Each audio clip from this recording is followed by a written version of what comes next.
Hello and welcome back to Final Fantasy the Crystal Chronicles, everybody. In this video we are about to go ahead and do the Lynari Desert. Now this is an important time to go ahead and look in your journal. The town's, the town elder, before we left Tippa this year, told us something about a mysterious element in the desert and how all clues lead to the desert.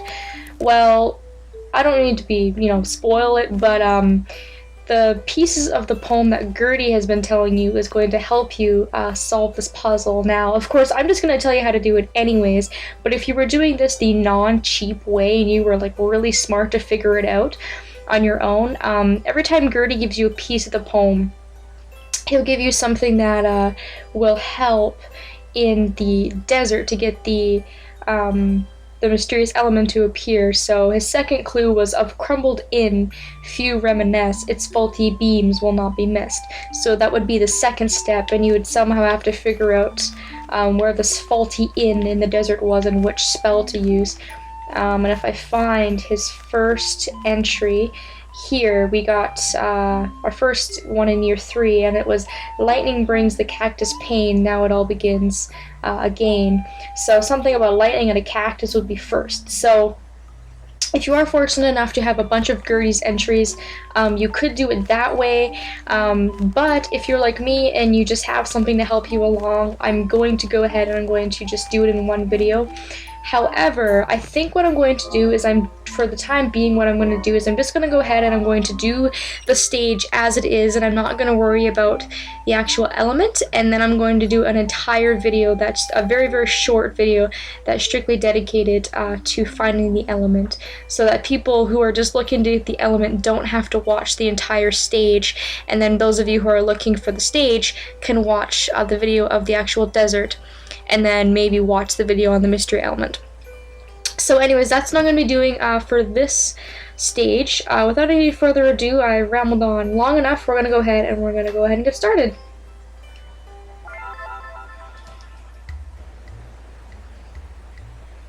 We met a man who said his dream was to find a great treasure hidden in the desert. Everyone burst into laughter and told him there was no such thing. But the moment I saw this place, I felt his dream would surely come true. The desert glittered like a sea of jewels under that shimmering sun.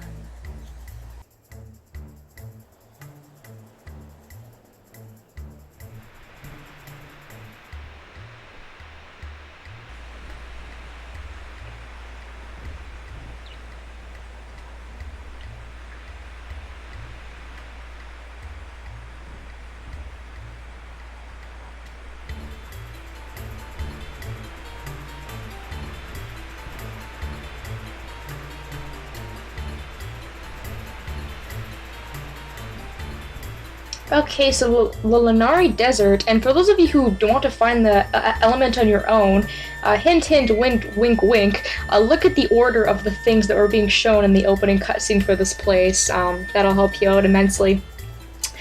Anywho, let's go ahead and throw these bios in before we get started.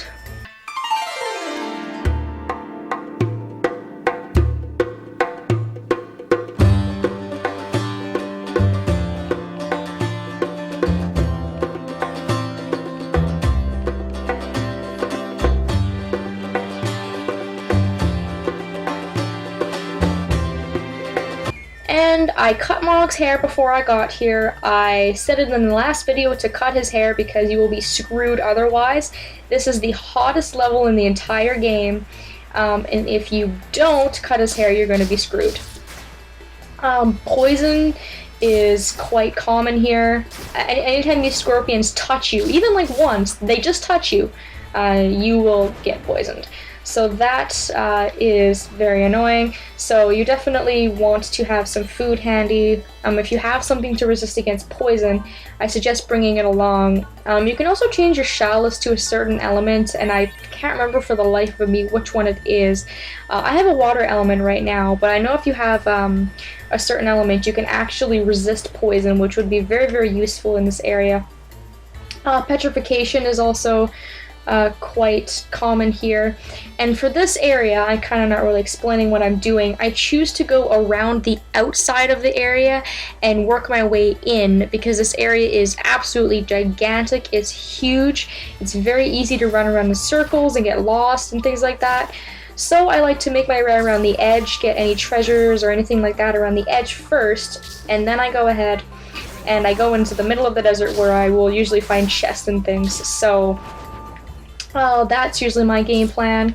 It is pretty much required, at least for the mystery element, that you get every single type of magic. And you also want to have gravity in this area because there are these big flying bird things. They're really ugly. I think they're called zoos in this area. And these zoos will need to be brought down with gravity because they are insanely tough. I'm going to start by going to the left-hand side of this area. Again, we're seeing some lamias. These were in Mount Kalanda. They've got slow, and they've also got stop spells, so be careful of that. Do I already have a blizzard stone? Yes, I do. Okay. Moving on. So left-hand side first. Scorpions, you know what, I honestly think this is like the only part in any of the levels that the scorpions turn up, if I'm not mistaken, which is kind of a shame. Now you'll see here, there will be like quicksand you can go into, and each one of these little pieces of quicksand, if you hop into one, it will bring you to a different part of the desert. So it can be a shortcut. However, you can get very, very lost if you don't know what you're doing.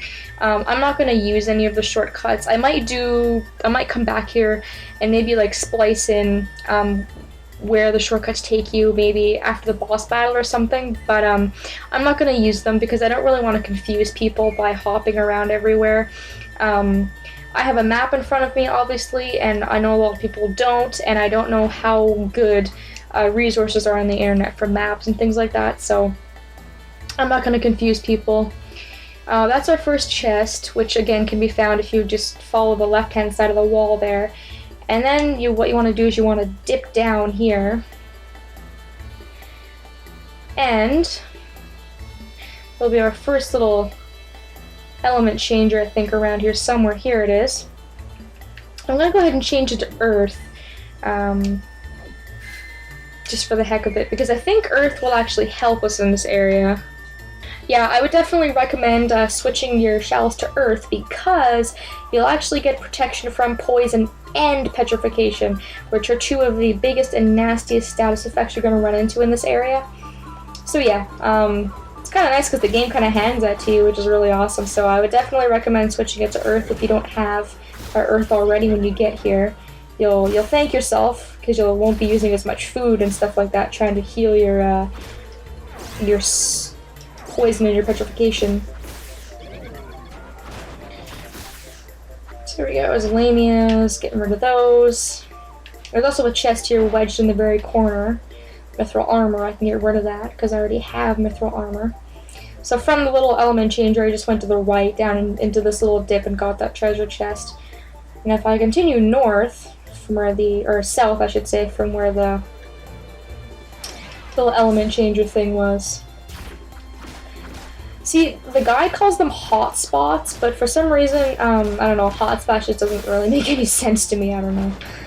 I think that's milk, or strange looking, I'm not going to pick that up. But I love that little touch with the little dinosaur bones, or, you know, bones or whatever it is. It just adds to the whole desert atmosphere, it's really awesome. So far, as you can see, this place isn't too menacing. The only bad thing about this place, really, in all honesty, I mean, it's not a super insane, impossible world. It is required for storyline. Like I said, if you want to beat the game's storyline, you have to do this world. And it's very big and easy to get lost, but that's about it. So there's our first artifact, which is a Gobby Pocket, and our Moogle Home's actually behind here as well, if you kind of just keep searching around. There's a Moogle Home. So, if you didn't cut Mog's hair before you came here, I strongly, strongly, strongly suggest doing it now. You will thank me later. Then we get another set of stamps, which is just awesome. So there we go. And you can also paint removal if you want, but again, I don't really paint him. I might like pimp him out for the last dungeon or something, just for fun, because I haven't shown off what he looks like painted. But anyways, let's go. Alright. Now we're pretty much done on the left-hand side of the map here. I chose to go to the left-hand side first, because it's, of course, got a lot of the treasures on the first screen here. And it just makes things easier if you just take one side and stick with it. So now we can continue to make our way around the desert. You can see now, like, Mog is tired, even if it did cut his hair, but he's not, he hasn't said the line of dialogue that goes something like, "Oh, it's so hot, Kupo." I think that's what he says, which kind of means, like, you haven't cut his hair and he's gonna be sweating his little furry butt off. Alright, so I'm just going to continue on the left-hand side here. Let's go ahead and make a gravity spell for the zoo, take care of it. Zoos are probably one of the strongest flying enemies in the entire game. And again, I think you only run into them in this world. I really don't remember right now. They're not very common, however, they are very strong. You can see even using gravity once, I wasn't able to take it down in one turn. So, use gravity. When I was a kid, I didn't know that whole gravity trick, and I just didn't finish the game because I couldn't get past this desert. I was always so, I was always getting, like, lost. I always kept losing because I kept letting the zoos kill me, so that really sucks. Let's take out the scorpion first if I don't miss. That would be awesome. And I also need to put a phoenix down in my command slot before I die. Because I nearly just died there and I would have gotten a game over, which would have been very frustrating.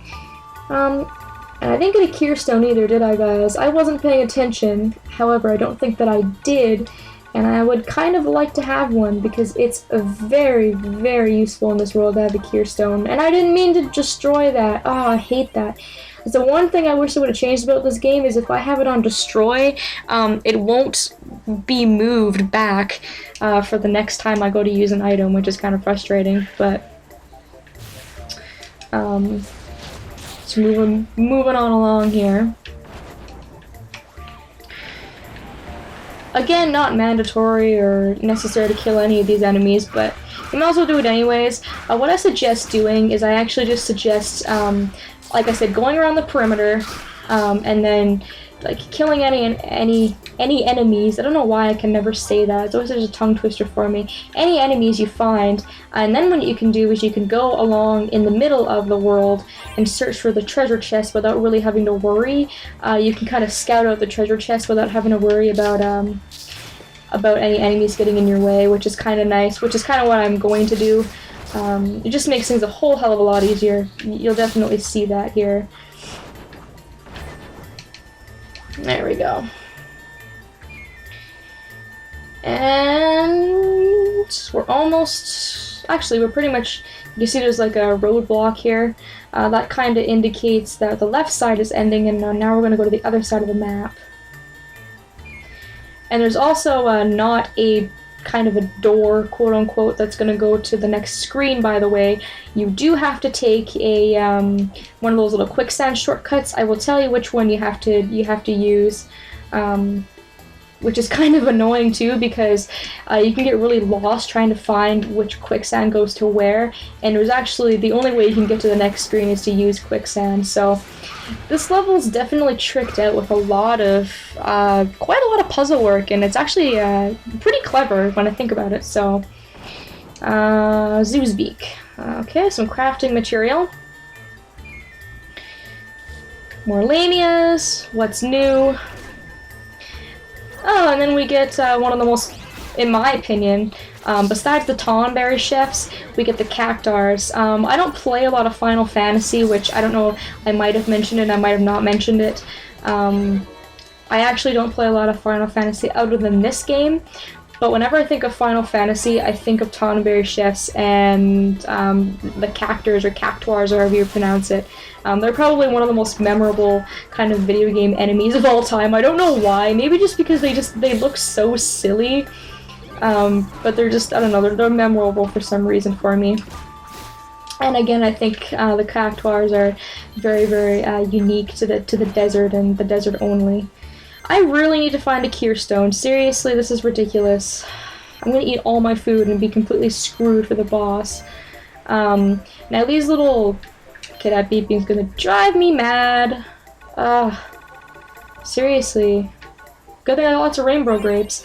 Now these little waterfalls here of sand, if you go into a pile of quicksand, these are where you're going to come out. So if you go into the quicksand, you're going to come into one of these waterfalls, and that's how the shortcut is created, or the little warping point's created. So just keep that in mind. If you see these waterfalls, like, don't freak out thinking you need to walk up them or do something with them. They're only the point where you come out of the little quicksand that you get sucked into, so... And again, I will be demonstrating that if my explanation didn't make sense, which really wouldn't surprise me. There we go. Okay. Let's continue on the right-hand side here. There's this chest with money. Ooh, 100 gil, that's not bad, actually. That's actually quite good. And another warping shortcut. This is actually the one we're going to need to go to the second screen. We'll be back for that, though, later. And just keep on continuing on. We're kind of going to the southern part of the right-hand side for some more chests here. Again, as you can see, I've been wall hugging this entire time. And I mean, some people might not have the same strategy. Some people might just like to say the hell with it and rush right in.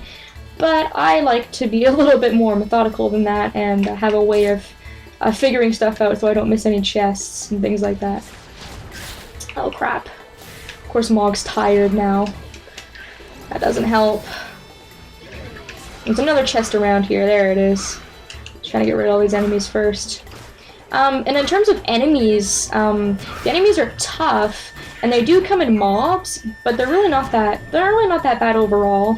As you can see the zoo there, though, like I said, I was trying to kill him quickly, and then he didn't die. You can see just how much damage he does. It's absolutely just astonishing how much damage the zoo does. It's very, very brutal. And then if you're slowed down by the Lamia or something, that can also be kind of a problem. If you're trying to get out of the way of one of his attacks and it ends up hitting you or something like that. Something of the sort.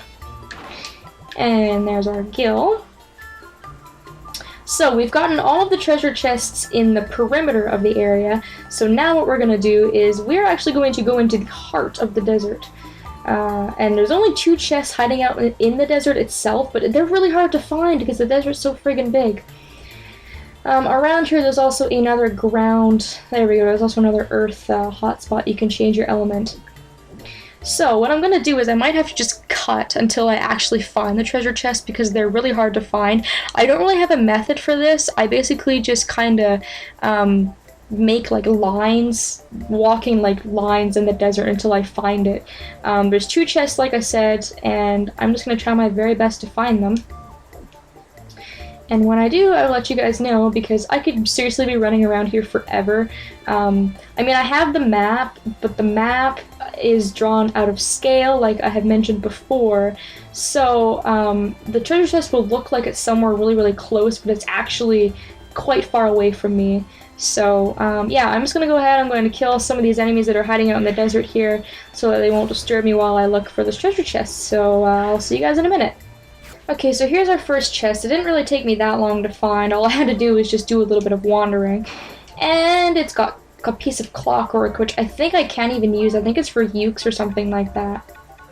Oh, it's actually for anyone, so I can use it. Now, the only kind of recommendation for this one is that it's kind of in between,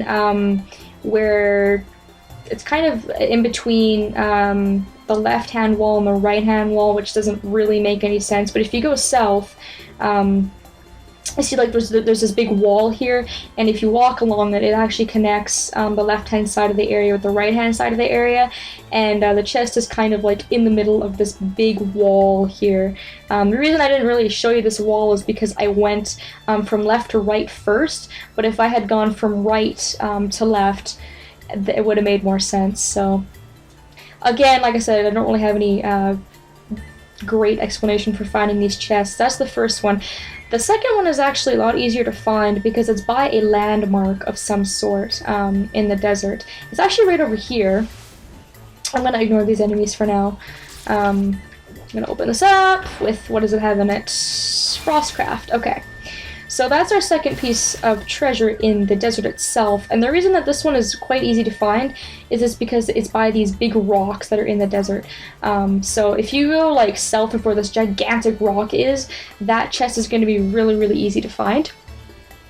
I'm going to defeat those enemies on my own time, and I guess I will let you guys know if I find anything interesting. For now, I'm going to cut the video off here. In the next video, I will be showing you which quicksand shortcut to take to get to the second part of this area, and I will be able to do the second screen. So thank you all so very much for watching, and I hope that you will join me in the next video of the Lynari Desert on Final Fantasy: The Crystal Chronicles.